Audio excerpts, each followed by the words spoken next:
کا حکم نہیں دیں گے اور برائیوں سے ہی بچتے رہیں گے، جب تک کہ ہمارے اندر امر بالمعروف اور نہی عن المنکر کا شعور پیدا نہیں ہوتا، اس وقت تک ہم جہاد زندگانی میں ہم کامیاب نہیں ہو سکتے۔ مسلمانوں کا سب سے بڑا مسئلہ یہ ہے کہ ہمارا ظاہر اور ہے، ہمارا باطن اور ہے۔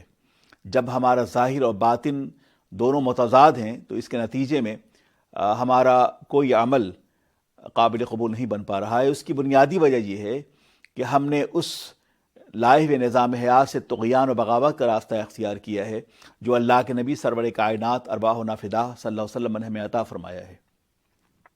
قرآن عظیم کا ارشاد ہے کہ ان احسنتم احسنتم لانفسکم وان اسأتم فلہا، اگر تم اچھائی کرو گے تو تمہارے لیے بہتری ہے، اگر تم برائی کرو گے تو اس میں تمہارے لیے برائی ہے۔ ان احسنتم احسنتم لانفسکم وان اسأتم فلہا، آپ اندازہ کریں کہ یہ اصول قرآن کی بنیاد پر اگر ہماری زندگیاں پابند بندگی ہو جائے تو دنیا کی کوئی طاقت ہمیں کمزور نہیں کر سکتی۔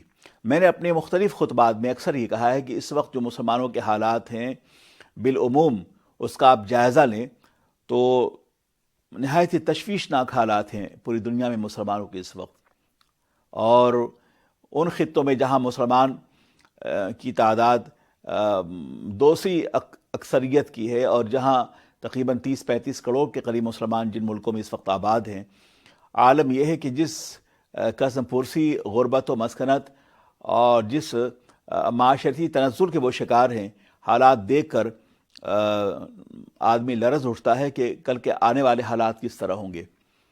ان میں بنیادی وجہ ہماری اپنی ایمانی اور عملی کمزوری بھی ہے۔ اگر ہم پڑھے لکھے ہوتے، اگر ہم نے علم کا راستہ اختیار کیا ہوتا، وہ اس راستے کا انتخاب کیا ہوتا جس کی تلقین ہمیں اسلام فرماتا ہے، وہ اصول شریعت، وہ اصول اسلام، وہ اصول دین، اگر اس کے ہم پابند رہے ہوتے تو دنیا کی کوئی طاقت مل جل کر بھی مسلمانوں کو کمزور نہیں کر سکتی تھی۔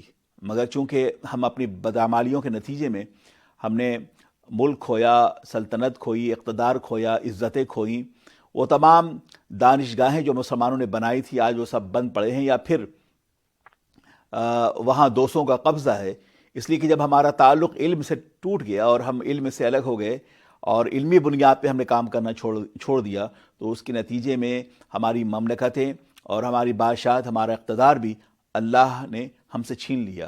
اور اس لیے کہ اللہ اس قادر ہے، وَتُعِزُّ مَن تَشَاءُ وَتُذِلُّ مَن تَشَاءُ بِيَدِكَ الْخَيْرُ إِنَّكَ عَلَى كُلِّ شَيْءٍ قدیر۔ اللہ جسے چاہے عزت دے، جسے چاہے ذلت دے۔ عزت و ذلت کا خالق اللہ کی ذات ہے، لیکن اللہ کی طرف سے جو عزتیں مسلمانوں کو میسر آئی تھیں وہ ایمان کی بنیاد پر، عمل کی بنیاد پر، دین کی بنیاد پر، تقوی کی بنیاد پر، طہارت کی بنیاد پر، للہیت کی بنیاد پر، خلوص کی بنیاد پر، دعوت اللہ کی سنجیدہ کوششوں کی بنیاد پر۔ مگر جب سے ہم نے یہ دعوت اللہ کی سنجیدہ کوشش ہم نے ختم کر دی ہے، ہم تباہ و برباد ہو گئے۔ دعوتی کام ہونا چاہیے۔ آج دنیا کے بے شمار میڈیائی ادارے جو ہیں وہ جب سے انہوں نے مغرب میں خاص کر دین کے بارے میں، اسلام کے بارے میں پڑھنا شروع کیا ہے، اب ہم اس شدت کو نہیں پاتے کہ وہ براہ راست اسلام کی مخالفت کریں، اس لیے کہ یہاں میں بہت سارے انگریز اور جرنلسٹ جو ہیں ان کو دیکھتا ہوں میں کہ ان کے پاس بنیادی طور پر دین کے حوالے سے مطالعہ بڑھتا جا رہا ہے، اور ہمارا اپنا عالم ہی کہ ہم خام خرگوش میں سوئے ہوئے، ہمارے پاس کچھ نہیں ہے، ہمارے پاس بیسک اسلامک نالج بھی ہمارے پاس نہیں ہے۔ جو لوگ انڈو پاک میں اپنے بچوں کو کانوینٹ میں پڑھا رہے ہیں وہ چاہتے ہیں کہ ہمارے بچے طوطا کی طرح وہ like a parrots they can speak English, وہ انگریزی بولنا شروع کر دیں اور فلوئنسی ان کے اندر پیدا ہو جائے۔ خدا را انگریزی آپ بولنا سیکھ جائیں گے، کوئی مشکل نہیں، لیکن بنیادی طور پر آپ سب کی ذمہ داری ہے کہ آپ اپنے بچوں کو دین سکھائیں، اور دین نہ ہونے کی وجہ سے دنیا کی بڑی طاقت انہیں ایک طوفان کی طرح اڑائے لے جا رہی ہیں۔ جس طرح کے جو پتے ہوتے ہیں خشک پتے، ان کو ہوا اڑا کے لے جاتی ہے، وہی کیفیت ہے آج آپ کی۔ اللہ کے نبی سرور کائنات صلی اللہ علیہ وسلم نے ارشاد فرمایا کہ ایک دور آنے والا ہے کہ مسلمانوں کو دنیا کی بڑی طاقتیں اس طرح اڑا کے لے جائیں گی جس طرح کے سمندری موجیں، سمندری جھاگ، سمندر میں جھاگ اٹھتے ہیں جو ببلز، تو اس کے ویو، تو اس کو جس طرح کے سمندری موجیں سمندری جھاگ کو اس طرف سے اس طرف اڑائے لے جاتی ہیں۔ تو اللہ کے نبی سرور کائنات کے صحابہ نے پوچھا یا رسول اللہ کیا اس وقت مسلمان نہیں ہوں گے؟ تو اللہ کے نبی نے فرمایا ہاں مسلمان ہوں گے، لیکن دو چیزیں، ایک خواہشات دنیا اور پھر ان پہ بزدلی، یہ دونوں چیزیں ان پہ مسلط کی جائیں گی۔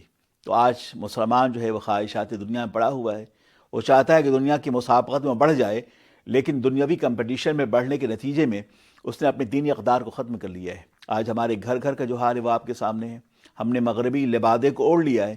لیکن میں ایک بات سمجھ نہیں پاتا ہوں کہ جو لوگ مغرب کے بڑے شیدائی ہیں اور نقال ہیں اور چاہتے ہیں ویسٹرن کلچر کو اڈاپٹ کرنا، تو ویسٹرن کلچر کے میں جو بات ہے وہ یہ بھی ہے کہ یہاں دانشگاہیں ہیں، ایک ایک شہر میں کئی یونیورسٹی ہیں۔ اس وقت میں گلاسگو سے بات کر رہا ہوں، اس وقت میں گلاسگو شہر میں ہوں۔ یہ یونائٹڈ کنگڈم کا ایک شہر ہے، اور اس یو کے اس شہر میں تقریباً 7 کے قریب یونیورسٹیاں ہیں جس میں دنیا بھر سے لوگ پڑھنے آتے ہیں۔ یہ صرف ایک شہر کی بات کر رہا ہوں، اس طرح لندن ہے، مانچسٹر ہے، برمنگھم ہے، بریڈفرڈ ہے، بولٹن ہے، جتنے بڑے بڑے شہر یہاں پر ہیں، ایڈنبرا ہے، ابرڈین ہے، تو جتنے بڑے بڑے شہر ہیں ایک ایک شہر میں کئی یونیورسٹی ہیں۔ اب اندازہ کریں کہ یہ مغرب ہے، یہاں علم، یہاں روشنی، یہاں لٹریچر، یہاں زبان، یہاں فلسفہ، یہاں میڈیکل سائنس جو پہنچا ہے وہ اسپین کے دروازے سے پہنچا ہے۔ اسپین میں جب تک مسلمان مسجد قرطبہ میں بیٹھ کر کام کرتے رہے، اس وقت یہ یورپ اس وقت اندھیرا تھا۔ جب وہاں کام ہو رہا تھا اسپین میں، اس وقت یورپ اندھیرا تھا، اور یہاں جتنی علم کی روشنی آئی ہے وہ اسپین میں مسلمانوں کی دقت ترازی اور مسلم مفکرین کی محنتوں کے نتیجے میں یہاں علم پہنچا ہے۔ مگر اب کیا ہے ہمارا حال؟ بقول اقبال کے کہ مگر وہ علم کے موتی کتابیں اپنے آبا کی، جو دیکھو ان کو یورپ میں دو دل ہوتا ہے سی پارا۔ تو اب حکومت کا تو کیا رونا کہ وہ ایک عارضی شے تھی، سوریا نے زمین پر ہم کو آسمان سے دے مارا۔ علامہ اقبال جب انگلینڈ آئے اور یہاں البرٹ میوزیم میں انہوں نے مسلم ادوار کی کتابیں دیکھیں، مسلم مفکرین کی کتابیں دیکھیں، تو پکار اٹھے کہ یہ ہمارا علم ہے جس سے ہم ناآشنا ہیں، اور ہم اس علم کے فیضان سے استفادہ نہیں کر سکے۔ مگر وہ علمی فیضان جو یورپ پہنچا، آج پوری یورپ جو ہے انہی کتابوں کو پڑھنے کے بعد یہ علم و فن کے کش کلاه بنے بیٹھے ہیں، اور پوری دنیا ان کی طرف پڑھنے آ رہی ہے۔ ایک دور تھا کہ قرطبہ، جامعہ بغداد میں یورپ سے لوگ پڑھنے جایا کرتے تھے، اور آج عالم یہ ہے کہ عالم اسلام آج یورپ میں پڑھنے آ رہا ہے۔ کس قدر ہم تنزل کا شکار ہیں، کبھی ہم اپنے گرد و پیش کے حالات کا جائزہ لیں۔ ایک طبقہ ایسا بھی ہے جو آئے دن اللہ کے نبی سرور کائنات صلی اللہ علیہ وسلم کی شان میں گستاخیاں کرتا ہے۔ وہ کیوں کر رہا ہے؟ اور ابھی میں نے سنا کہ ہندوستان میں نرسمہا نام کا ایک شخص جو ہے، جس نے آقائے دو جہاں سرور کائنات کی شان اقدس میں اس نے گستاخی کی ہے۔ پورے ملک میں اس کی وجہ سے ایک اضطراب اور تشویش کا ماحول پھیلا ہوا ہے۔ نرسمہا سنگھ غالباً اس کا یہ نام ہے، اگر میں بھول رہا ہوں تو اس کی اصلاح ہونی چاہیے۔ تو اس شخص نے اس وقت پورے ہندوستان میں کس طرح سے کیفیت پھیلی ہوئی ہے۔ آخر کیا وجہ ہے؟ اس کی جرأت، ہمت کیسے ہوئی کہ ایسا وہ کر سکے یہ کام؟ اس میں کہیں نہ کہیں جہاں تک ذمہ داری ہے، ملکی اور قومی ادارے اس کو روکیں، اس کو گرفت میں لیں اور اس کی گرفتاری کریں۔ اس کی پرزوم ہم مذمت کرتے ہیں اپنی طرف سے، اور انگلینڈ کی، برطانیہ کی تمام مسلم تنظیموں کی طرف سے، کہ ایسا نہیں ہونا چاہیے۔ اس شخص کی ہم پرزور مذمت کرتے ہیں، اور یقینی طور پہ جہاں تک ہو پائے گا ہم قانونی طور پر پابند قانون رہتے ہوئے ہم اس کے خلاف احتجاج بھی کریں گے۔ لیکن مسلمانوں کی ذمہ داری بھی ہے کہ ہم اغیار تک، دوسروں تک دین کی دعوت میں پہنچانے کے لیے ہر مخلص اور ممکن اقدامات کو ہم جاری کریں۔ قرآن پاک خود ارشاد فرماتا ہے کہ ادعو الی سبیل ربک بالحکمۃ والموعظۃ الحسنہ، کہ اللہ کے دین کی طرف ہم لوگوں کو دعوت دیں، بلائیں، حکمت سے اور نصیحتوں سے، اچھی نصیحت کے ذریعے، اور وجادلہم باللتی ہی احسن، اور ہم ان کے ساتھ اس طریقے میں بحث کریں جو بہتر ہو۔ اب اندازہ کریں کہ ہم اپنی مجلسوں میں خطاب تو کرتے ہیں اور وہ ہماری مجلس تک وہ بات محدود رہتی ہے. اے کاش کہ ہمارا تعلق وائڈر کمیونٹی سے ہو اور مقامی افراد سے ہو، دوستوں تک ہو. غیر مسلمین کو ہم دعوت دیں، ہم انہیں دین کی طرف بلائیں. جو لوگ دین کے باغی ہیں انہیں بٹھال کے ہم سمجھائیں کہ ہمارا مذہب کیا سکھاتا ہے. ظاہر ہے کہ تشدد کا جواب تشدد تو نہیں ہو سکتا. ہم جب تشدد پہ آمادہ ہوں گے تو آپ کو پتہ ہے کبھی کبھی اس طرح کے لوگ اٹھتے ہیں اس لیے جاننے کے لیے کہ آپ میں اس دین و سنت کے حوالے سے آپ کے رگوں میں ایمان و عمل کے شرارے موجود ہیں یا آپ مر گئے ہیں. کیا خیال ہے آپ کا؟ اسپین میں فرڈیننڈ بادشاہ نے جب دیکھا کہ مسلمان کمزور ہو رہے ہیں تو اس نے ایک دیوانے کو کھڑا کیا مسجد قرطبہ کے باہر اور اس سے کہا کہ تم مسلمانوں کے پیغمبر کو معاذ اللہ گالی دو. اگر یہ مسلمان سر جھکائے ہوئے گزر گیا اور مزاحمت نہ کی، احتجاج نہ کیا انہوں نے، تو سمجھو کہ ان کے اندر سے روح محمد نکل گئی ہے. تو جو قوم اپنے پیغمبر کے نام پہ کھڑی نہیں ہو سکتی ہے وہ اپنی عزت و آبرو کی بقا کی کیا جنگ لڑ سکتی ہے. یہی ہوا کہ اسپین میں 700 سالہ مسلمانوں کے اقتدار کا زوال ہوا اور وہ شخص نیم پاگل مسجد نبوی کے دروازے پہ کھڑے ہو کر اللہ کے نبی سرور کائنات کی شان اقدس میں گستاخی کی. اور وہ قرطبہ اور اسپین کے مسلمان مسجد میں سجدہ تو کر رہے تھے، سر جھکائے وہ مسجد سے نکل گئے باہر، انہوں نے مزاحمت نہیں کی. پھر وہ فرڈیننڈ بادشاہ نے کہا کہ جو قوم اپنے پیغمبر کے نام پر بیدار نہیں ہو سکتی، ان کا ضمیر مردہ ہو گیا ہے، ایسی قوم اپنی عزت و آبرو کی بنیاد پر کے تحفظ کے لیے وہ ہم سے کس طرح مزاحمت کر سکتی ہے. پھر اس نے حکم دیا اور پورے اسپین پر کے مسلمانوں کو اس نے کریش کر دیا اور مسلمانوں کا خاتمہ ہو گیا. ان کے اقتدار کا 700 سالہ مسلمانوں کے اقتدار کا خاتمہ ہو گیا اور پورے ملک میں مسلمانوں کے ساتھ جو ظلم، جو بربریت، جو قتل عام، جو غارت غری ان کے ساتھ ہوئی وہ تاریخ کا ایک حصہ ہے. کبھی آپ کے پاس وقت ہو تو زوال اسپین کے حوالے سے ان کتابوں کو آپ پڑھیں تو آپ کو اندازہ ہوگا کہ مسلمانوں کے 700 سالہ اقتدار کا زوال اسپین میں کس طرح ہوا، اس کے عوامل کیا تھے، اس کی بنیادیں کیا تھی.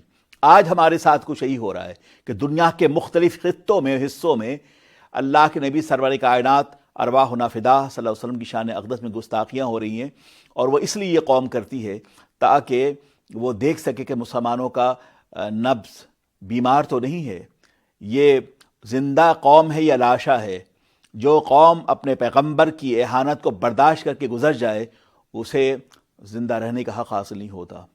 اس لیے ہماری ذمہ داری ہے کہ ہم ایک لمحے میں بھی آقائے دو جہاں سرور کائنات کی اہانت کرنے والوں کہ اس ہرزہ سرائی کو برداشت نہیں کر سکتے. یا تو حکومت وقت اسے لگام دے، اسے روکے، یا پھر مسلمان پرامن احتجاج کے لیے کھڑے ہو جائیں.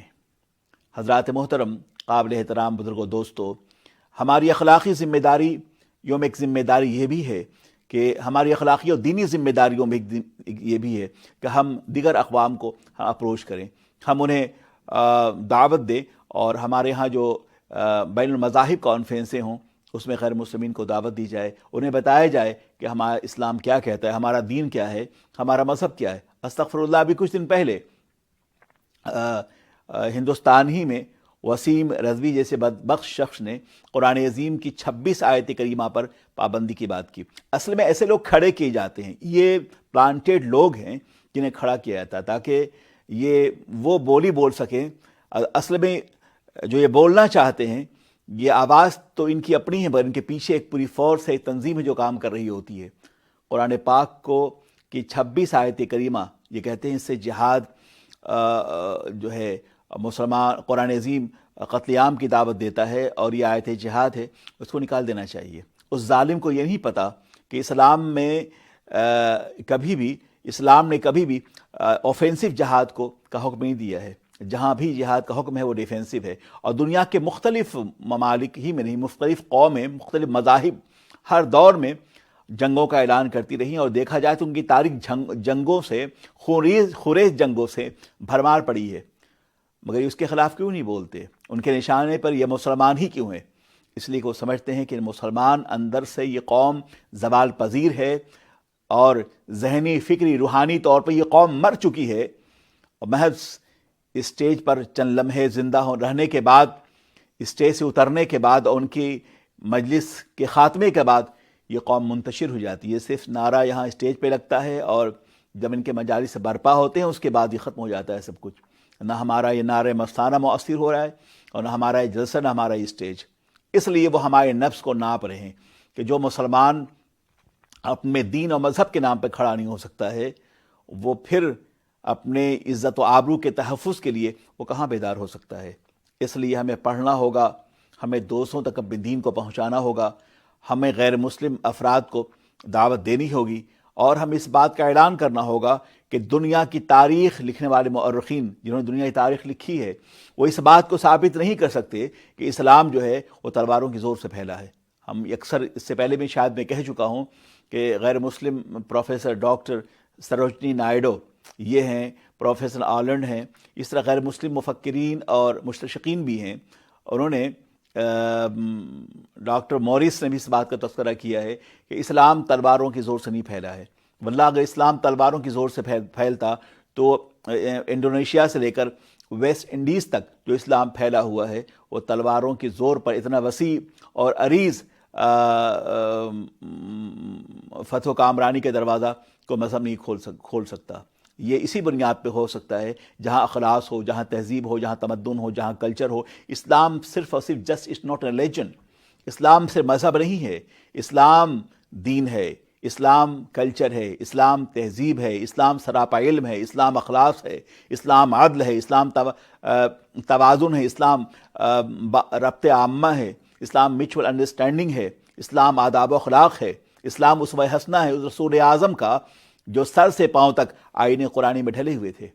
لقد کان لکم فی رسول اللہ اسوۃ حسنہ, کہ تمہارے لیے اے ایمان والو تمہاری ذمہ داری ہے کہ سرکار کو اسوہ حسنہ تم اپنا لو. تمہارے لیے لقد کان لکم فی رسول اللہ اسوۃ حسنہ کہ ہم اللہ کے نبی سرور کائنات صلی اللہ علیہ وسلم کے اسوہ حسنہ پر عمل پیرا ہو جائیں تو یقینی طور پر ہم کامیاب و کامران ہو سکتے ہیں.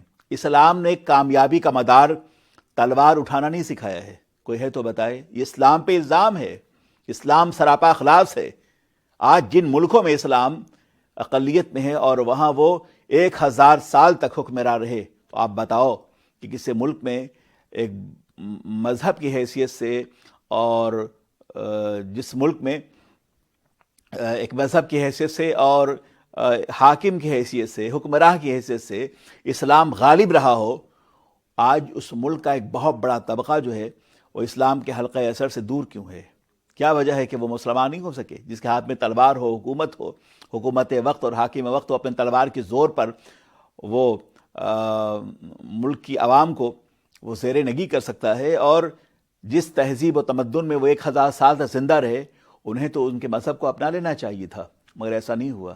اس کی بنیادی وجہ یہ ہے کہ اگر مسلم بادشاہوں نے جبراً انہیں اسلام پر آمادہ کیا ہوتا تلوار کی بنیاد پر تو یقیناً ان کے مذہب کو قبول کر لیتے, مگر ایسا نہیں ہے. اور اس لیے نہیں ہے کہ لا اکراہ فی الدین, دین میں کوئی جبر نہیں ہے. تو جب دین میں کوئی جبر نہیں ہے, کراہت نہیں ہے, اور 1000 سال تک حکومت کرنے کے باوجود بھی اس ملک میں اکثریت آج بھی غیر مسلم کی ہے, نان مسلم وہاں رہتے ہیں, تو اس سے صاف ظاہر ہے کہ اسلام کا مقصد کبھی بھی تلوار اٹھانا نہیں رہا ہے اور اپنے ماتحت لوگوں پہ ظلم کرنا نہیں رہا ہے. یہ صرف ایک اختراعی اور اتہام بازی ہے, یہ صرف الزامات ہیں, اس کا تعلق حقیقت سے نہیں ہے. اللہ کے نبی سرور کائنات ارواحنا فدا صلی اللہ علیہ وسلم نے فتح مکہ کے بعد دشمنوں کو معاف کر دیا. اسلام نہیں سکھاتا کہ اپنے دشمنوں پہ جبر کرو. آج جو کچھ ہو رہا ہے پوری دنیا میں, جس طرح فاتح قوم مفتوح قوم کے کلچر کو, اس کی تہذیب کو, ان کی درسگاہوں کو, ان کی فکر کو, ان کے گھروں کو, ان کے بچوں کو, خواتین کو, بوڑھوں کو, آبادیوں کو, کھیتوں کو, کھلیانوں کو, باغوں کو تباہ و برباد کر دیتی ہے, اس کا منظرنامہ آپ نے دیکھا ہے اور دیکھ بھی رہے ہیں آپ. اسلام یہ نہیں سکھاتا.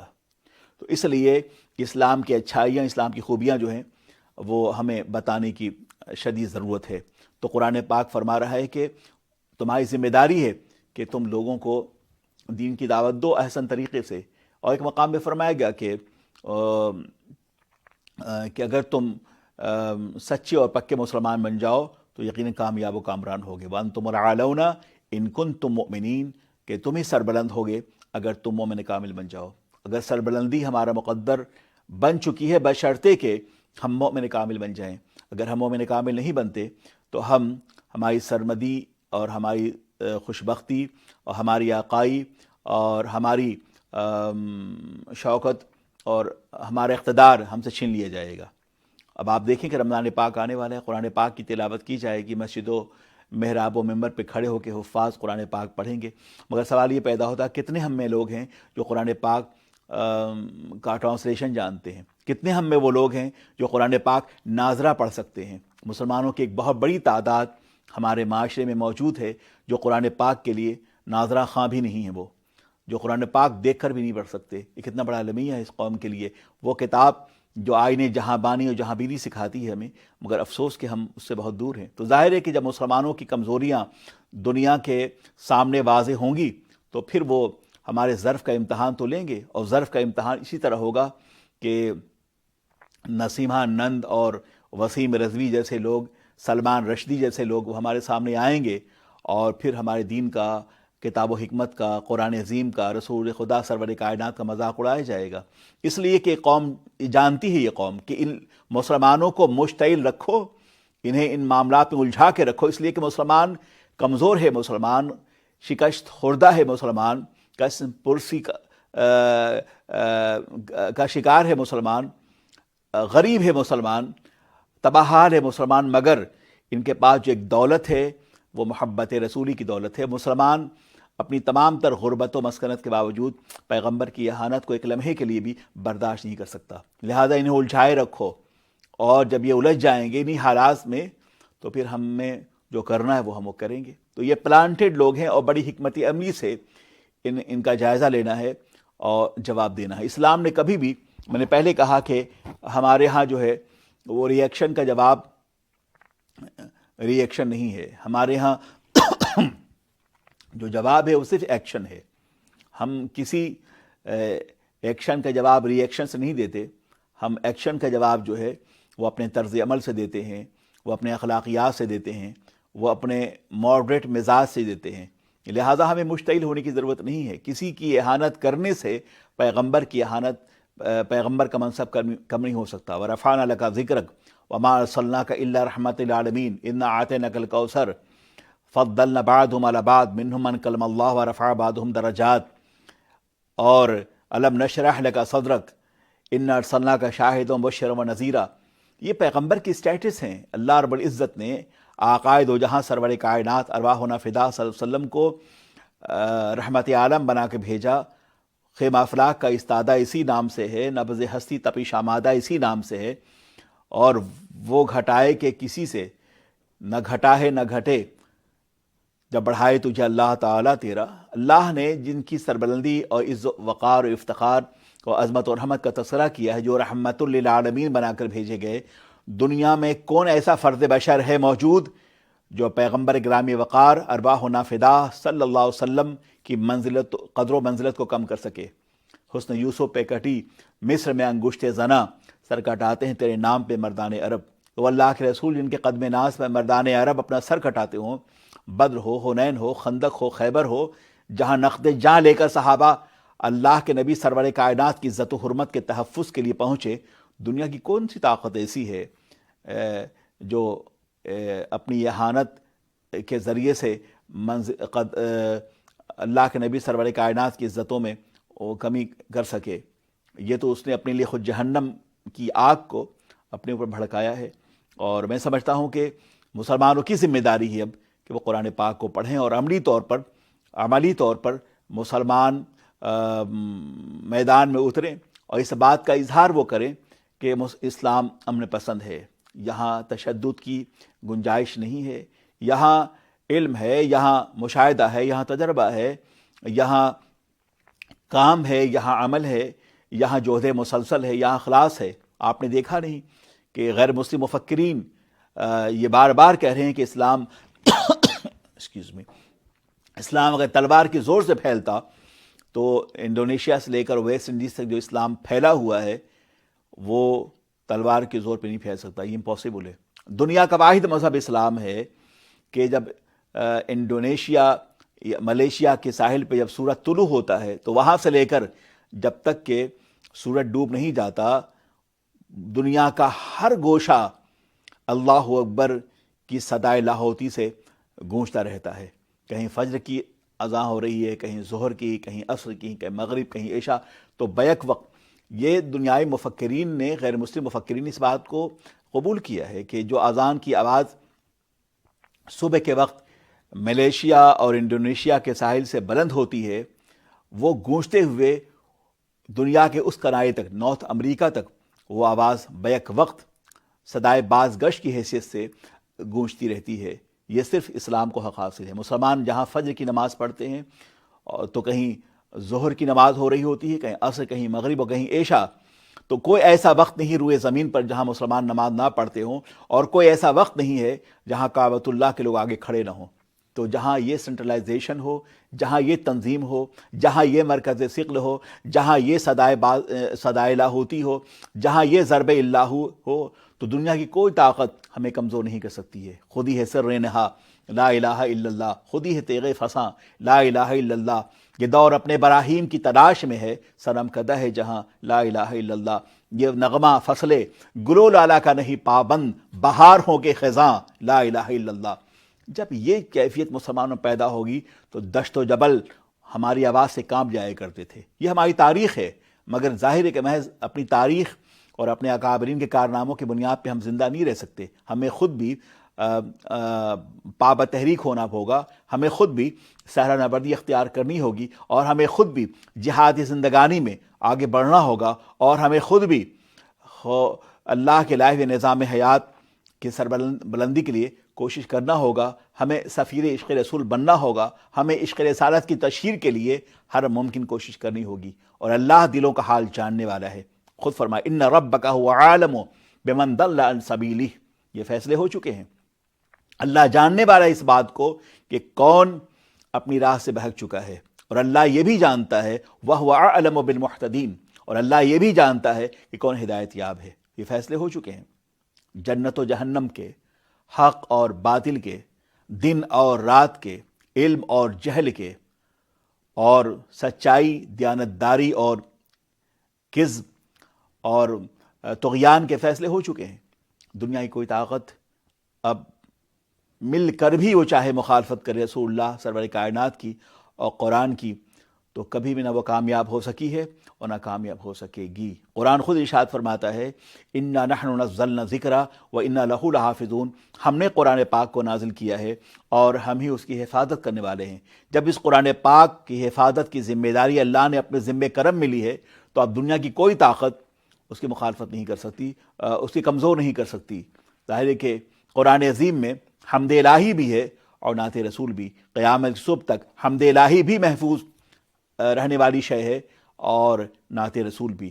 دنیا کی کوئی طاقت اسے کمزور نہیں کر سکتی۔ اس لیے ہماری ذمہ داری ہے کہ ہم اگر کچھ کر سکیں تو یقینی طور پر اسلام وہ ہر دور کے لیے فاتح اعظم ہے۔ اور پھر قرآن خود فرمائے گا کہ ہم اپنے دشمنوں پر، ہمارا مزاج، دین کا مزاج جو ہے وہ انتقام لینا نہیں ہے۔ ان عاقبتم فعاقبوا بمثل ما عوقبتم به، کہ اگر تم کسی کو سزا دو تو ایسی سزا نہ دو جیسے تمہیں تکلیف پہنچائی تھی۔